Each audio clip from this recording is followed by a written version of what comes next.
মসজিদে এসে জুমার দিনে এগুলো করলে জুমার নেকি নষ্ট হয়। মসজিদে এসে এইসব আইওয়াশ শোডাউন করলে জুমার নেকি নষ্ট হয়। এই জেনারেশনকে কে বুঝাবে যে মোবাইল থেকে দূরে থাকতে হবে? বিনা প্রয়োজনে ফোন ইউজ করবা না, বিনা প্রয়োজনে ফোনে হাতও দিবা না। একটা ছবি তুললে কি হয়? হাজারে আসওয়াদ গুনাহ মাফ হয়। একটা ছবি তুললে কি গুনাহ মাফ হয়? কোনো নেকি হয়? এটা কি পরকালে সুপারিশ করবে?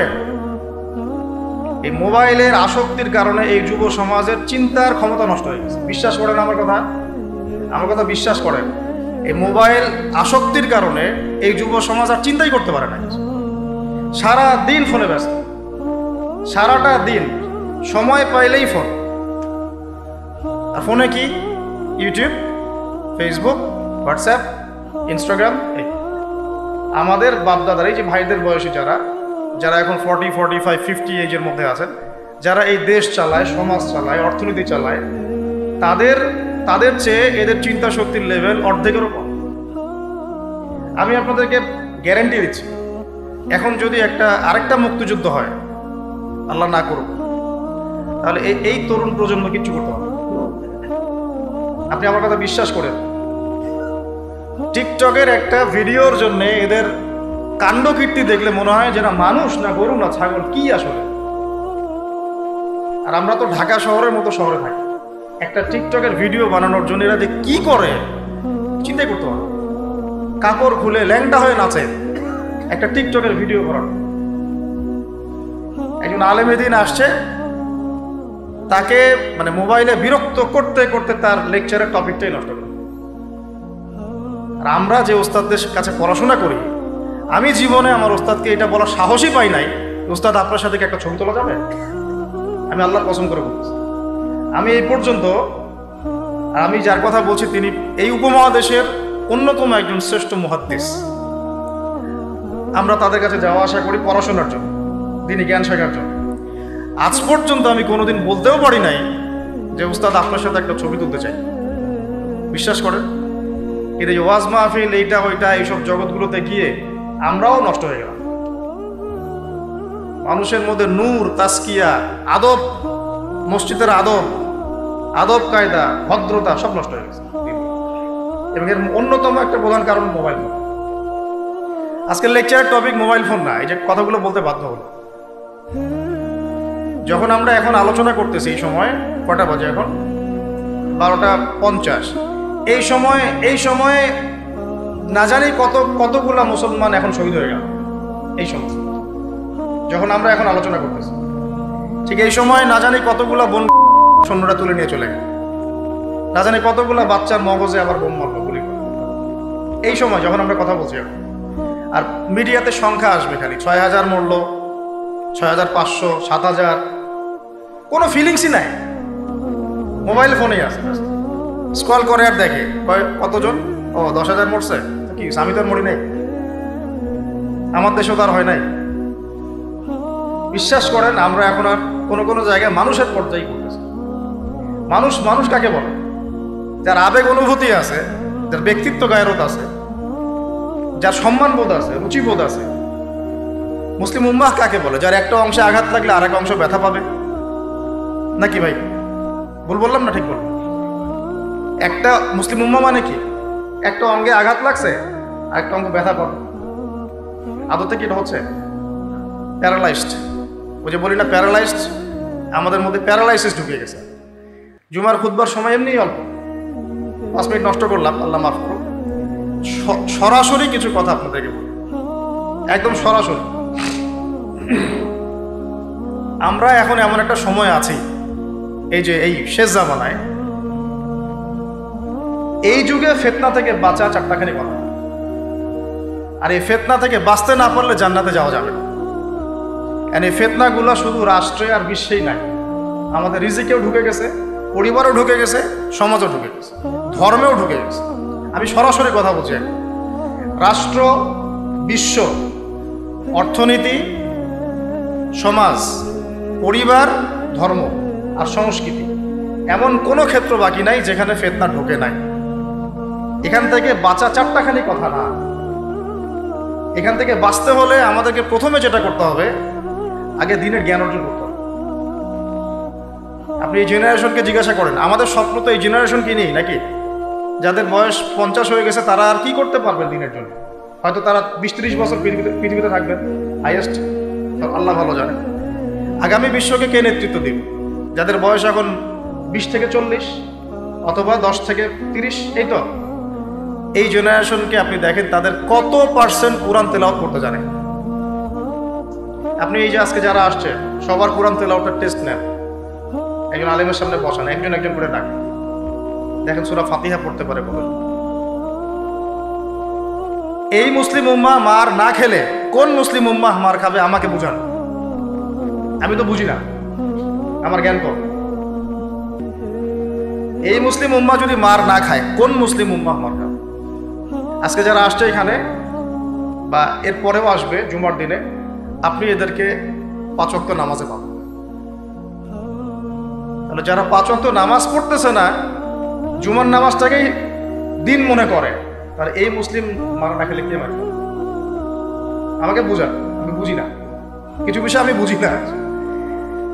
আবার যারা নামাজ পড়ে তাদের আখলাক, ব্যক্তিত্ব, আখলাক, চরিত্র, সুন্নতের জীবনযাপন, আমরা বলি না সুন্নাহ মাফিক জীবনযাপন, রাসূলের সুন্নাহ মাফিক জীবনযাপন, কতজনের মধ্যে চেহারা, সুরতে, পোশাকে, আশাকে, কথাবার্তায় সুন্নত আছে। তো যে জাতি তার নবীর সুন্নত ভুলে যায়, সে জাতি কিভাবে বিশ্ব শাসন করবে আর কেন সে মায়ের খাবে না? আমাকে বুঝান সম্ভব? তাহলে প্রথম নসিহতটা ভাই, পড়াশোনা করতে হবে। আর পড়াশোনা শুরু হবে কোন কিতাব থেকে? তাড়াতাড়ি কোরআন পড়া শুরু করেন, হাতে সময় কম, তাড়াতাড়ি শুরু করেন। প্রত্যেকটা জেলায় জেলায়, গ্রামে গ্রামে, ইউনিয়নে ইউনিয়নে, প্রত্যেকটা জায়গায় মসজিদ, মাদ্রাসা, মক্তব প্রতিষ্ঠা করেন। আছে, নাই তা না, অবশ্যই আছে, এটা আমাদের সৌভাগ্য। প্রত্যেক জেলায় মাদ্রাসা আছে, প্রত্যেক জেলায় মাদ্রাসা আছে, মহিলা মাদ্রাসা আছে, মক্তব আছে, আরো অনেক কিছু আছে, দারুল ইলমগুলো আছে। কিন্তু আমরা আমাদের সন্তানদেরকে পাঠাচ্ছি কি না? আমরা আমাদের বাচ্চা কাচ্চাদেরকে পাঠাচ্ছি কি না? আমাদের যুবকরা সেখানে আসে কি না? আপনারা তো ফ্যান্টাসিতে অনলাইনে দিন শিখতে চান। 3টা মাস কোনো আলেমের কাছে বসে কি ক্লাস করেছেন? একটা কিতাব কি পড়েছেন? অনলাইনে একটা ভিডিও দেখে কি শিখবেন? অনলাইনে দিন শিখতে গেলে আপনি এটাই শিখবেন, অমুক যা বললো তমুকের বিরুদ্ধে, আর তমুক যা বললো অমুকের। অনলাইনে এটাই শিখবেন আপনি। আর এটার পিছনে এক শ্রেণীর ইউটিউবার, ফেসবুকারও দায়ী। শুধু সে ব্যক্তি দায়ী তা না, এরাও, মিডিয়াও দায়ী আছে। অমুক যা বললো তমুকের বিরুদ্ধে, আর তমুক যা বললো অমুকের বিরুদ্ধে। মানুষ মজা পায়, ওর কন্টেন্টের ভিউ বেশি হয়, কামাই বেশি। দিনের তো ক্ষতি হয়ে গেল। আম জনগণের মধ্যে ইসলাম সম্পর্কে বিরূপ ধারণা সৃষ্টি হয়। বিশ্বাস করেন, আমি অনেক বড় বড় মহলে মেলামেশা করেছি এবং করেও যাই। আমি ফখর করছি না। অনেক সময় এমপি মন্ত্রীরাও পর্যন্ত ফোন করে কথা বলেন যে আপনি অর্থনীতি সম্পর্কে যা বলছেন এর সাথে আমরা একমত, অন্তত এই জায়গায় একমত, আলহামদুলিল্লাহ, তাও ভালো। আমি বলি পরের বিষয়গুলো পরে বুঝবেন, ওগুলোও বুঝবেন পরে ইনশাআল্লাহ। আমি ফখর করছি না এটা, কিন্তু সাধারণ মানুষের সাথে মিশে আমি কি জানলাম জানেন? সাধারণ মানুষ, আম জনগণ কি মনে করে? বলে যে ভাই আপনি ইসলাম সম্পর্কে সুন্দর কথা বলেন, ভালোই, সবই ঠিক আছে, কিন্তু আপনাদের আলেমদের মধ্যেই তো ঐক্য নেই, আপনি কাদেরকে নিয়ে দিন কেন? আমাকে বলেন, আমি কি অ্যান্সার দিব? কি চাচা, কথা কি ঠিক না ভুল? আপনি বলেন, আমি কি অ্যান্সার দিব? যখন তারা এভাবে আমাকে বলবে আপনি এই দিনের জন্য কি করবেন, কিভাবে গায়ন করবেন? আপনাদের মধ্যেই তো ঐক্য নাই। আপনাদের এক আলেম আর এক আলেমকে গালি দেয়, আরেকজন আরেকজনের সম্পর্কে গীবত করে, আরেকজন আরেকজনের সম্পর্কে সমালোচনা ধুয়ে রেখে দিচ্ছে, মানে ওয়াশিং মেশিন অনলাইনে ধুয়ে দিবে। আমাকে বলেন কেন মাইর খাবো না? তা এমনি তো ঐক্য নাই, তার মধ্যে মানে ঐক্য বিভক্তি বাড়ানোর জন্য আমরা উঠে পড়ে লাগছি। আর কিছু ইস্যুবাজ আছে ভিতরে, ইস্যুবাজ, আজকে একটা ইস্যু, কালকে আরেকটা ইস্যু, পরশু আরেকটা ইস্যু। এই করতে করতে আসল যে গন্তব্য, আসল যে লক্ষ্য, সেখান থেকে সরে গেল। আসল লক্ষ্যটা কি জানেন? ওই যেখানে আমাদের ভাইরা এখন মার খাচ্ছে না,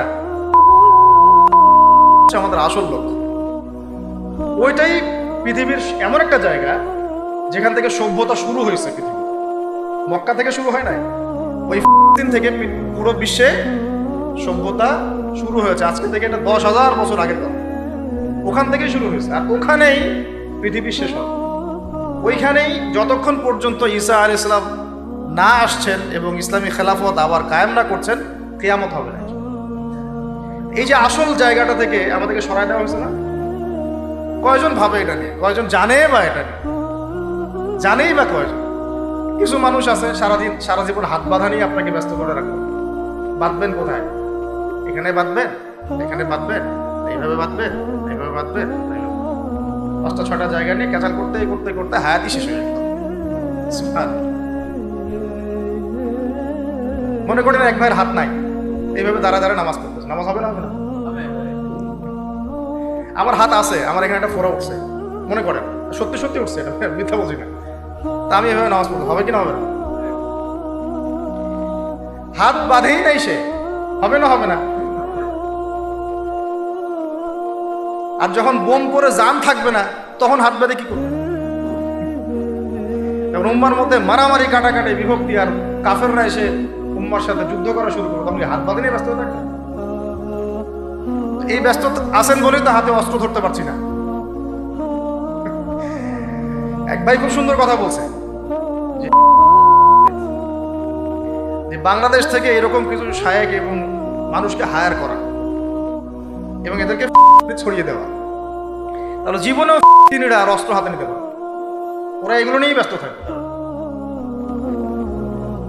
আল্লাহ না করুক, যদি আল্লাহ না করুক, আমরা দোয়া করি, কিন্তু আমরা আশঙ্কা তো করি, আল্লাহ না করুক যদি শান্তিপূর্ণ এই বাংলার মাটিতেও কখনো এরকম পরিস্থিতির সৃষ্টি হয়, আল্লাহ না করুক, দোয়া করি আমরা, তখনও এক শ্রেণীর মানুষ এগুলো নিয়েই ব্যস্ত থাকে। আপনাকে আপনার মূল লক্ষ্যটা থেকে সরায় দেওয়া হয়েছে। এটা বোঝার জন্য, এই ফিতনাগুলো চেনার জন্য ভাই, সবার আগে দিনের জ্ঞান অর্জনের কোনো বিকল্প নাই। পড়তে রাজি আছি তো ইনশাআল্লাহ? অনলাইনে দিন শিখতে পারবেন না। কিছু ভালো ভালো আলেম আছেন যাদের লেকচার হয়তো শুনতে পারবেন, শুনে আপনি উৎসাহিত হতে পারবেন, বুস্ট আপ হবেন, ইন্সপায়ার্ড হবেন, কিন্তু এটা দিন শেখার কনস্ট্রাকটিভ কোনো প্ল্যাটফর্ম না। আপনাকে খাতা কলম নিয়ে ওই স্কুল কলেজের মতোই আলেমদের কাছে আসতে হবে, সিলেবাস রেডি করতে হবে, সিলেবাসে পড়তে হবে, পড়ার জন্য জায়গা দরকার, মাদ্রাসা দরকার, মসজিদ দরকার, বক্তব্য দরকার, এগুলো আপনাদেরকে করতে হবে। আর যেখানে আছে সেগুলোকে আবাদ করতে হবে। যেমন মসজিদ করেছেন, আবাদ করেন এটাকে। মসজিদ মানে নামাজ পড়ে দরজা বন্ধ করে রেখে দিব, এর নাম মসজিদ? মসজিদ মানে এখান থেকে দিনের দাওয়াতটা ছড়াবে, দিনের শিক্ষাটা ছড়াবে, তাই নয় কি? আল্লাহ রসুল কি মসজিদ সাল্লাল্লাহু আলাইহি ওয়াসাল্লাম মসজিদ প্রতিষ্ঠা করে শুধু নামাজের সময় খুলতেন আর নামাজের পরে বন্ধ করতেন? 24 ঘন্টা এখানে ইবাদত, আমল, তাসকিয়া, জিকির আজকার হতো না? এখনো তো মদিনায় হয়। মক্কা মদিনা কি এখনো বন্ধ থাকে 1 মিনিটের জন্য? এখানে দার্স হচ্ছে, ওইখানে নামাজ হচ্ছে, ওইখানে আলোচনা হচ্ছে, চলতে থাকে সবসময়। এটা হলো মসজিদের ফাংশন। এই মসজিদ আবাদ করেন, মাদ্রাসাগুলো আবাদ করেন, আপনার ছেলেকে মসজিদে পাঠান, মাদ্রাসায় পাঠান, বক্তব্যে পাঠান। ইয়াং জেনারেশন স্পেশালি আপনারা সিলেবাস ভিত্তিক পড়াশোনা করেন। এই ফ্যান্টাসি দিয়ে কিচ্ছু হবে না, আবেগ দিয়ে, ফ্যান্টাসি দিয়ে কাজের কাজ কিছু হবে না। খুব আবেগ লাগতেছে, খুব কষ্ট হচ্ছে আমার জন্য, খুব কষ্ট হচ্ছে পুরো বিশ্বের প্রেক্ষাপটে মুসলিমদেরকে দেখে, কিন্তু আপনি তো ইসলাম সংশোধন থেকে আসছেন, মাঝে মাঝে নামাজ পড়ছেন, কোনোরকম 5 ওয়াক্ত নামাজ পড়লেও সুন্নাহ মাফিক জীবনযাপন করছেন, জিনায় লিপ্ত হয়ে যাচ্ছেন, সুদ খাচ্ছেন, অর্থনৈতিক জীবনের কথা বলছেন, এখানে সুদ খাচ্ছেন, ব্যবসায় প্রতারণা করছেন, রাজনীতি করতে গিয়ে আপনি তাগুতের দিকে চলে গেছেন। এক কথায় তাগুতের দিকে। তাগুত মানে আল্লাহ বাদ দিয়ে যার উপাসনা করা হয়। আমরা এখানে আল্লাহ পাকের বিধানের দাসত্বের চাইতে মানব রচিত বিধানের দাসত্ব বেশি করছি, এখনো করছি, করে যাচ্ছি। কিছু করার নাই, কারণ পুরো বিশ্বটা এইভাবেই তো ফাংশন করা। যাদের গলায় জাতিসংঘের দড়ি আছে এরা তো এখান থেকে বেরোতে পারবে না, পারবে না। তাহলে ওদের আন্ডারে যে রুলস এন্ড রেগুলেশনস এর আওতায় তো চলতে হবে। কিন্তু শিরক হয়ে গেল, এখানেও তো শিরক হয়ে গেল।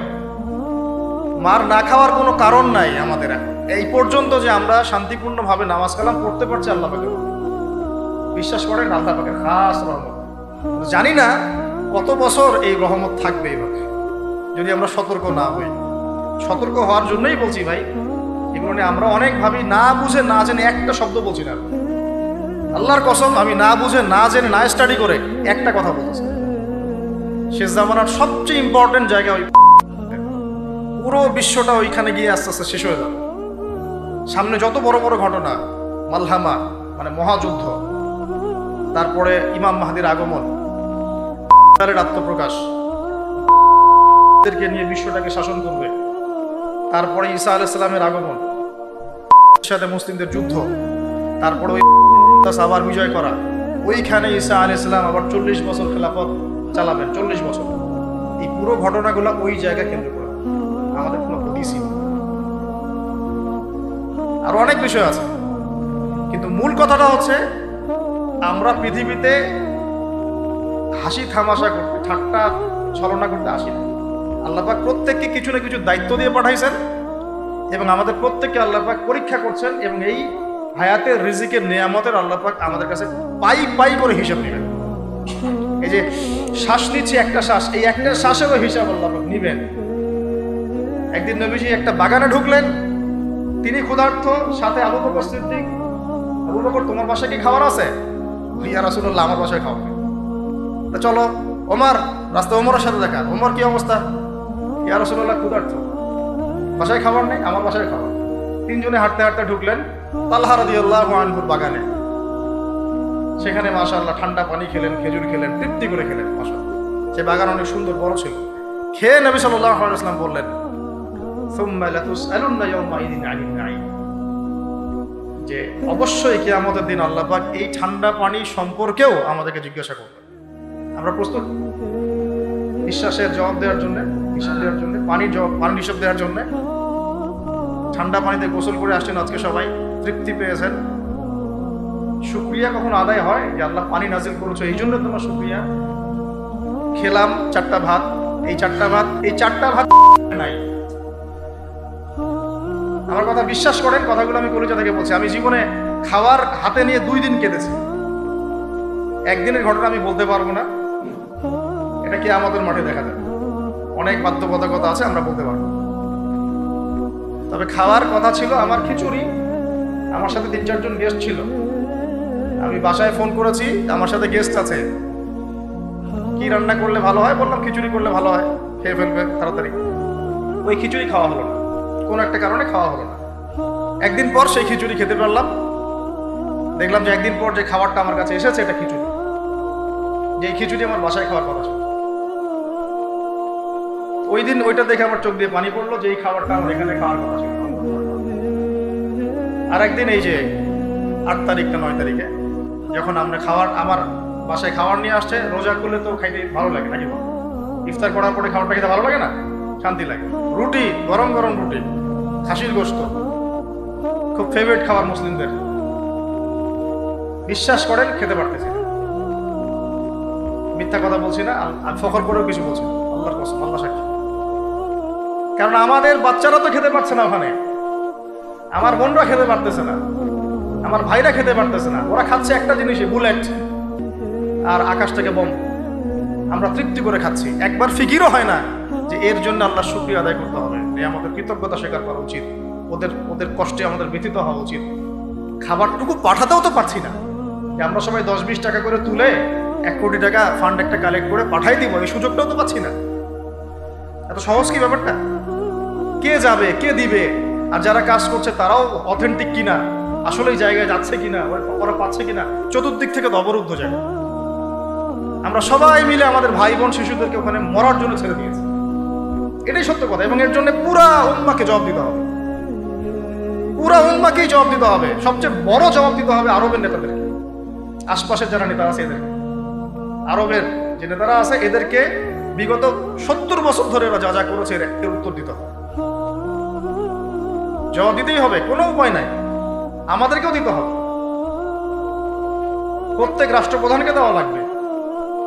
যে লিখতে পারতো লিখে নাই তাকে দেওয়া লাগবে, যে বলতে পারতো বলে নাই তাকেও দেওয়া লাগবে, যার অস্ত্র দেওয়ার ক্ষমতা ছিল দেয় নাই তাকেও বলা লাগবে, যার মিলিটারি পাওয়ার ছিল সে চাইলে ওখানে ইন্টারভেন করতে পারতো সে করে নাই তাকেও বলতে হবে। আর যারা ওদের সাথে আতাত করে বন্ধুত্ব করেছে এরা তো মুনাফিক, টাটকা মুনাফিক, পাক্কা মুনাফিক।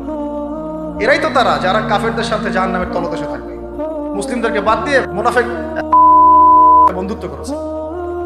যে না আমাদের ভাই বোনদেরকে মেরে ঝাঁঝরা করে ফেলাচ্ছে, আমি ওর সাথে বন্ধুত্ব করতে পারি? কি বলে আপনাদের ইমান? আর এই কথাগুলো কি উগ্রবাদী কথা হয়ে গেল? এগুলো সত্যি কথা। আর সত্যি কথা বলার পরে কি হবে সেটা তো দেখার দরকার নেই, আল্লাহর কাছে আমাকে জবাব দিতে হবে, এটাই আমার ফিকির।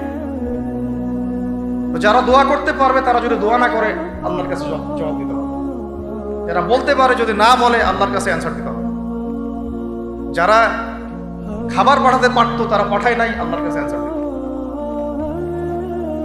একটু ভেবে দেখেন না, আপনার যদি একটা বাচ্চা কখনো এমনি মারা যায় তাহলে আপনার কেমন লাগে? আল্লাহ না করুন।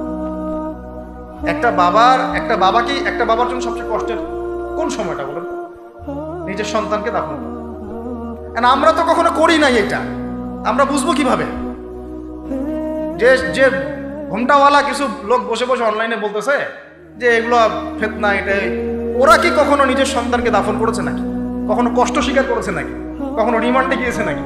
মায়ের খেয়েছে নাকি? কখনো জেল খাটছে নাকি?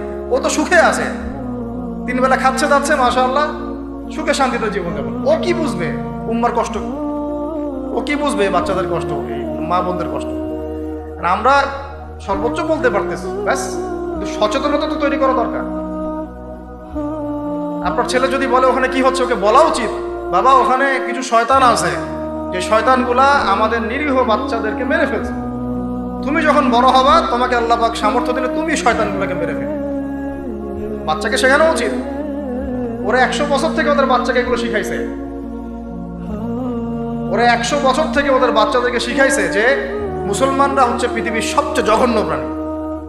ওদেরকে যখনই দেখবা তখনই মারবা, ওদের সাথে শত্রুতা করা তোমার উপর ফরজ। এটা ওরা শিখাইছে ওদের বাচ্চাদের।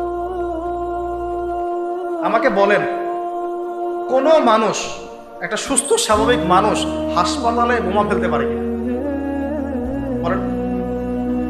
সে হোক ইহুদি বা খ্রিস্টান বা হিন্দু বা বৌদ্ধ বা মুসলিম, মুনাফিক, যেই হোক, কোনো মানুষ কি হাসপাতালে বোম ফেলতে পারে? কিভাবে ফেলল?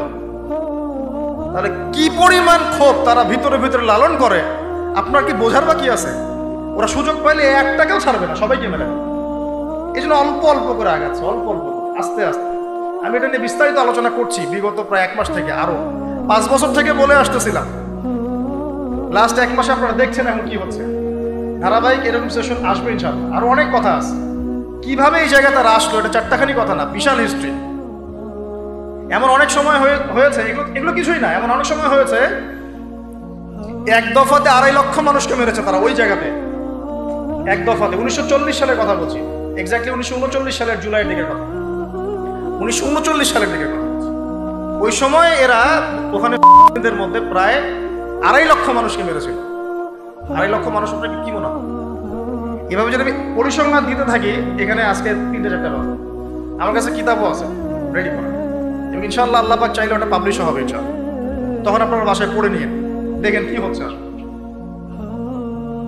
তো মূল কথাটা হচ্ছে, ভাই আমি তো দোয়া করতে পারি, আমার তো করা উচিত, আমার ব্যথিত হওয়া উচিত, আমার কুনুতে নাজেলা পড়া উচিত। যদি আমার আরো বড় সামর্থ্য থাকতো, অ্যাটলিস্ট ওখানে ত্রাণ পৌঁছানো উচিত ছিল, বা আরো যদি বড় ক্ষমতা আল্লাহ পাক আমাকে দিতেন, তাহলে ওদের মুখের সামনে বলা উচিত ছিল এটা অন্যায়, জুলুম, এর প্রতিবাদে আমরা জাতিগতভাবে পাশে আছি, এবং মুসলিম রাষ্ট্রগুলোর ঐক্যবদ্ধ হয়ে একটা ফোরাম গঠন করা উচিত ছিল এদের বিরুদ্ধে। কিসের শান্তি চুক্তি আর কিসের নেগোসিয়েশন? কোনো কথা আর বাকি আছে? এদের সাথে একটা ভাষাই বাকি আছে এখন, অস্ত্রের ভাষা, যুদ্ধের ভাষা। একটা ভাষাতেই কথা বলা বাকি আছে, আর কোনো ভাষাই নেই এদের সাথে কথা বলা। হাসপাতালে বোম ফেলে 600টা মুসলিম বাচ্চাকে হত্যা করে ফেলছে, তোমার সাথে কিসের কথা? একটা কথাই হতে পারে, সেটা হলো যুদ্ধের ভাষা, অথবা এই পুরো ভূমি থেকে তোমরা চলে যাবা পশ্চিমে, পুরো ছেড়ে দিবা। এটাই ছিল আমাদের ভাষা। কিন্তু বিগত 75 বছর ধরে আমরা এগুলো করতে পারি, 1-2টা বছর না রে ভাই, 75 বছর ধরে আমরা এগুলো করতে পারি।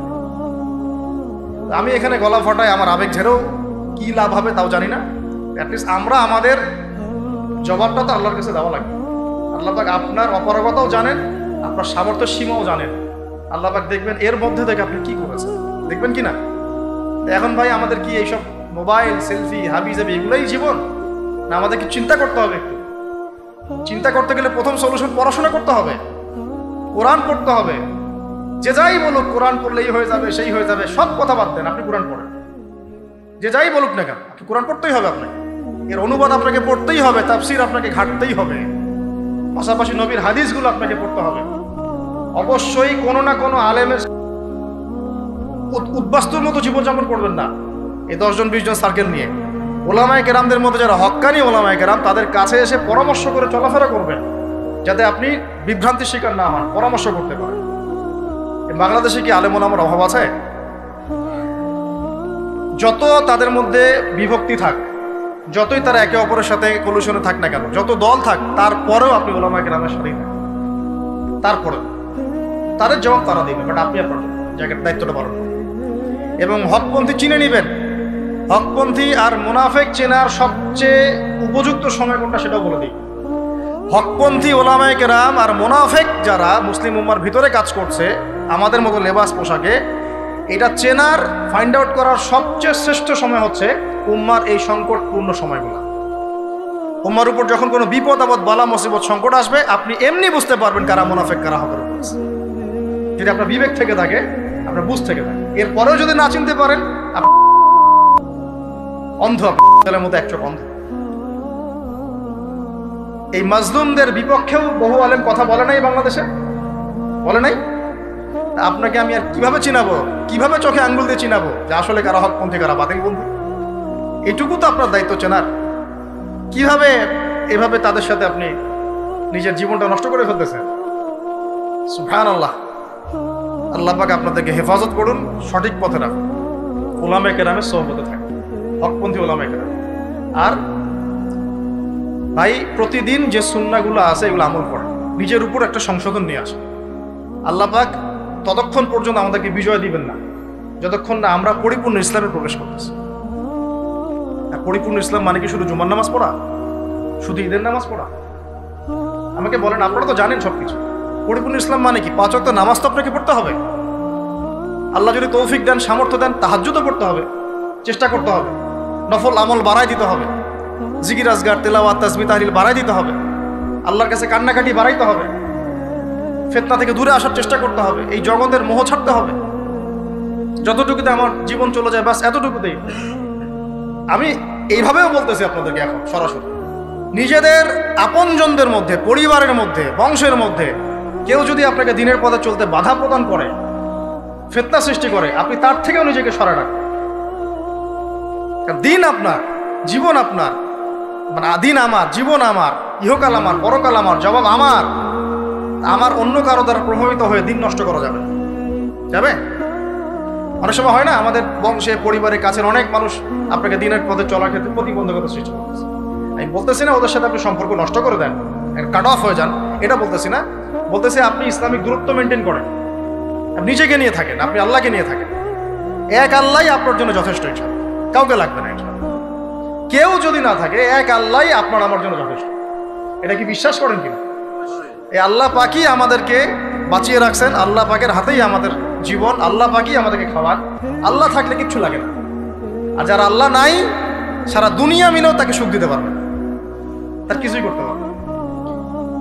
এখন আসলে আমাদের সাথে আল্লাহ আছে কি না একটু নিজেরাই বুঝতে পারবো। আসলে আল্লাহ পাকের সাথে আমার সম্পর্ক কেমন? আল্লাহ বলে ডাকলে বা আল্লাহর কাছে দোয়া করলে কি আমার ভিতরে কোনো অনুভূতি আসে কিনা? রাসূল সাল্লাল্লাহু আলাইহি ওয়াসাল্লামের নাম আসলে আমার ভিতরে কোনো অনুভূতি আসে কিনা বুঝবেন। ইনশাআল্লাহ এটা আপনার আস্তে আস্তে বুঝে যাবেন। তাহলে নিজের তাজকিয়ার দিকে ফোকাস করেন, এবং তাজকিয়া অর্জন করার জন্য অবশ্যই সোহবত লাগে। যারা আত্মশুদ্ধিতে পরিপূর্ণ মানুষ, এই মানুষগুলোর সাথে পরামর্শ করে চলবেন। আর নিজের দিন পালন করেন, দিনটাকে আর বিভক্ত হতে দিবেন। যারাই বিভক্তির দিকে নিয়ে যায় এদেরকে বয়কট করবেন, মিশবেনই না এদের সাথে।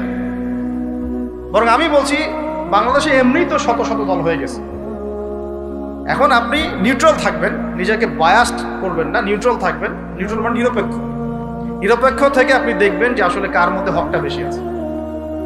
এরপর আপনার বুঝ অনুযায়ী কোরআন সুন্নাহর সাথে মিলিয়ে ওলামায়ে কেরামের পরামর্শে যেদিকে তারা আপনাকে হেদায়েতের পথে নিয়ে যাবেন সেই পথে আপনি চলবেন। ইনশাআল্লাহ আপনি ঠিক পথে থাকবেন। এই জন্য আমি একা একা থাকতে নিষেধ করি। ওলামায়ে কেরামদের সাথে পরামর্শ করে চলবেন এবং ঐক্যবদ্ধ জীবনযাপন করবেন। আর কিছু ভাইয়ের মধ্যে যদি খারাপ কিছু থাকে, তাদেরকে একদম আন্ডার এস্টিমেট করে ধুয়ে রেখে দেওয়ার দরকার। কারণ যার মধ্যে খারাপ কিছু আছে, ওর মধ্যে ভালোও কিছু আছে। খোলা মনে ভালোগুলো নিয়ে নেবেন, খারাপগুলো আপনি ছেড়ে দিবেন। এখন বলতে পারে, আপনি কিভাবে বুঝবেন ভালো কোনটা খারাপ কোনটা?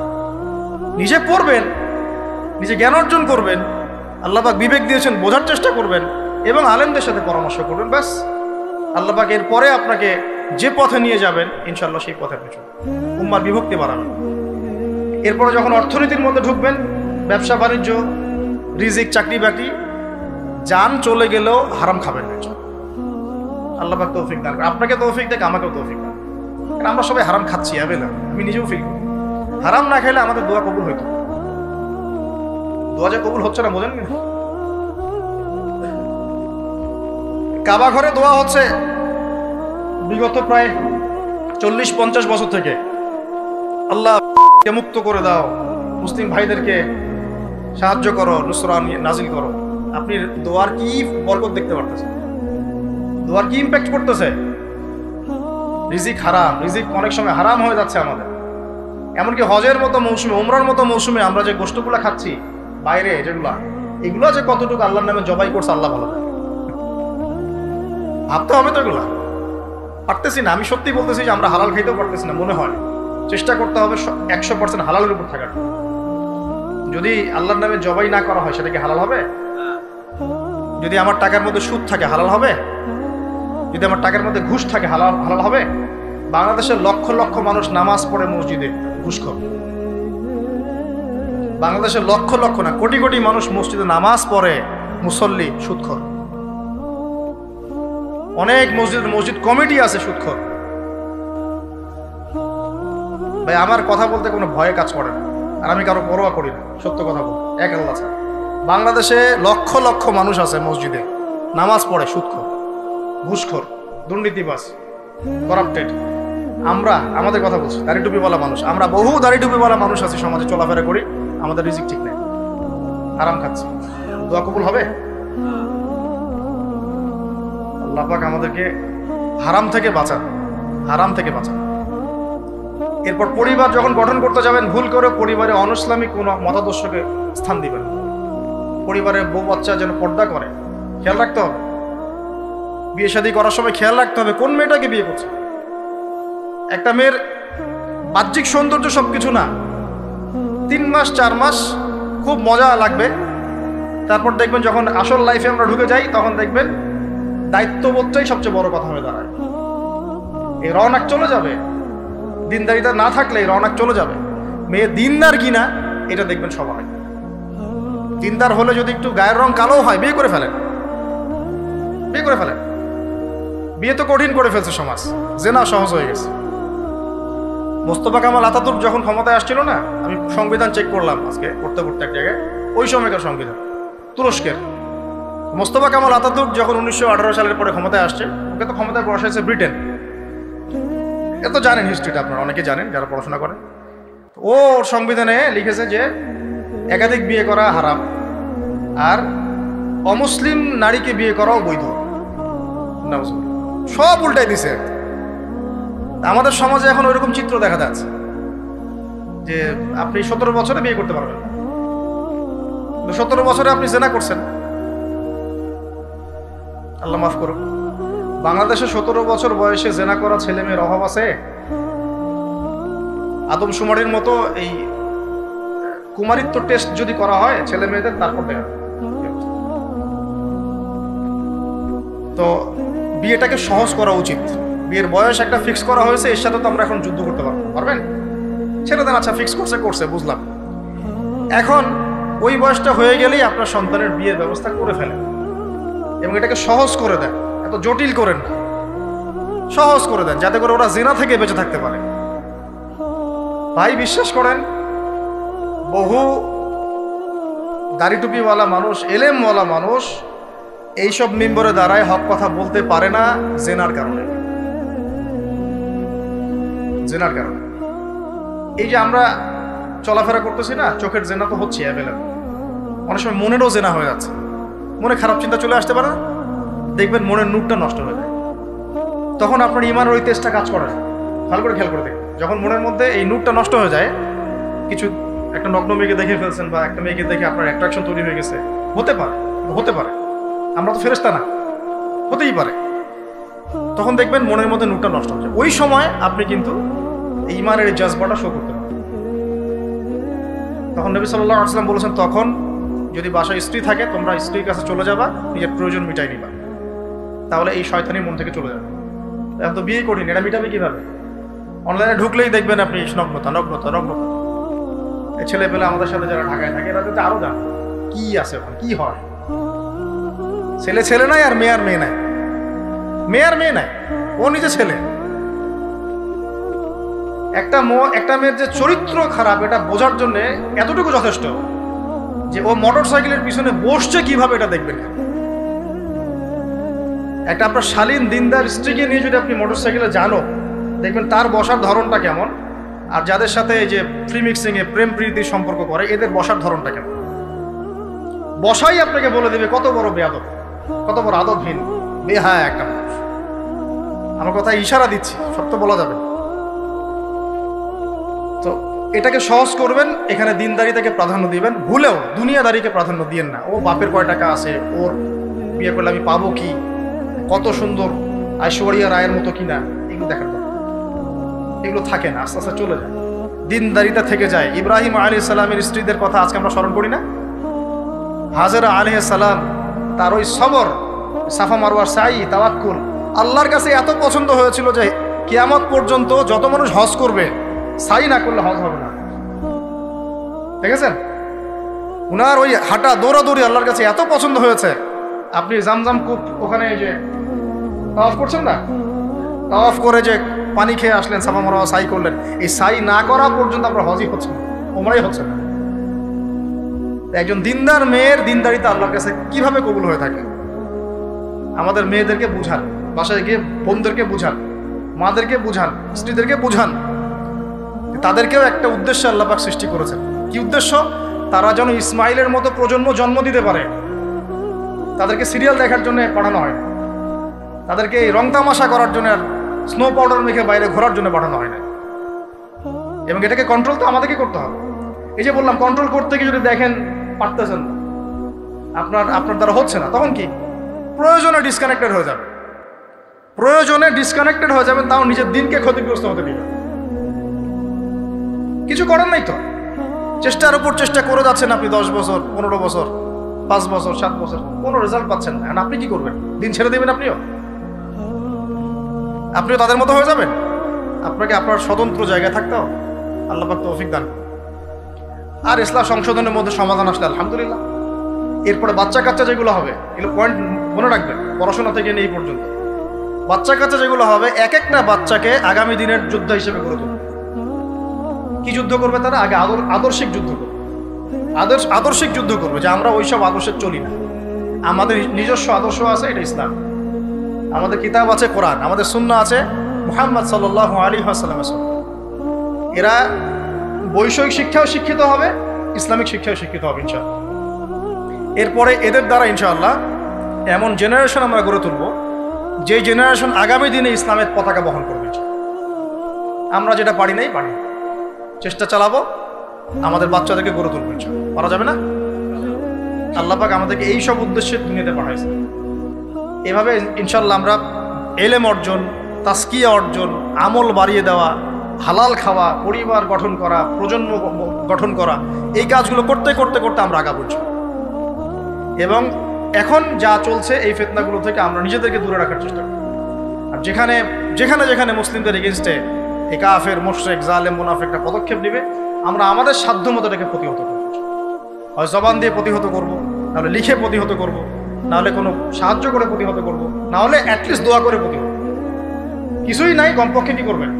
দোয়া করুন। কিছু নাই, কমপক্ষে দোয়া করুন। কিন্তু কোনো অবস্থাতেই আত্মসমর্পণ করবেন না। ওদের সামনে কোনো অবস্থাতেই জালেমের সামনে হাঁটু গেড়ে দিবেন, মাথা উঁচু করে বাঁচবো ইনশাআল্লাহ, মাথা উঁচু করে মরবো। আল্লাহ পাক আমাদের সবাইকে কথাগুলো বোঝার তৌফিক দান করুন। আর আকুলু কওলি হাযা আস্তাগফিরুল্লাহ লি ওয়া লাকুম ওয়া লিসাইল মুসলিমিন। বারাকাল্লাহু লানা ওয়া লাকুম বিল আয়াতিল হাকীম ইন্নাহু তাআলা জাওয়াদুন কারীমুন বাররাউফুর রহিম।